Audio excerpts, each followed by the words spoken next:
ഈ സ്ഥാനാർത്ഥികളുടെ പ്രതികരണം കാണാം. കഴിഞ്ഞ പ്രാവശ്യം തെരഞ്ഞെടുപ്പിൽ നിൽക്കുമ്പോൾ ഞാൻ ഒരിക്കലും ഇന്ന കാര്യം ചെയ്യാം എന്ന് ഞാൻ പറഞ്ഞിട്ടില്ല. അതുപോലെ തന്നെ ഇന്നതൊക്കെ ഞാൻ ചെയ്തു എന്നും ഞാൻ പറഞ്ഞിട്ടില്ല. പക്ഷെ ഇപ്പോ അങ്ങനെയല്ല.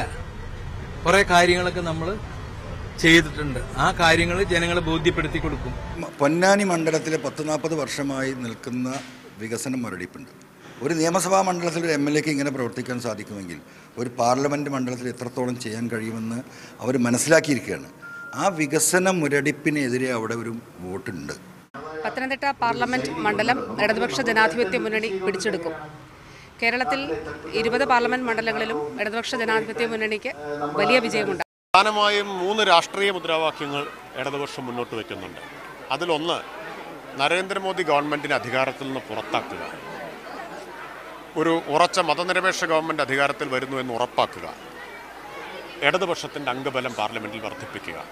മണ്ഡലത്തിലെ ജനകീയ പ്രശ്നങ്ങൾ ഉയർത്തിയും ഒപ്പം ഞങ്ങൾ കഴിഞ്ഞ കാലഘട്ടത്തിൽ ഈ മണ്ഡലത്തിൽ ചെയ്ത പ്രവർത്തനങ്ങളും ഇടതുപക്ഷ ജനാധിപത്യ മുന്നണി ഗവൺമെൻറ്റിൻ്റെ അഭിമാനകരമായ നേട്ടങ്ങളും ജനങ്ങളുടെ മുമ്പിൽ അവതരിപ്പിച്ച് ഞങ്ങൾക്ക് നല്ല വിജയം കരസ്ഥമാക്കാൻ കഴിയും എന്നതാണ് ഞങ്ങളുടെ ആത്മവിശ്വാസം.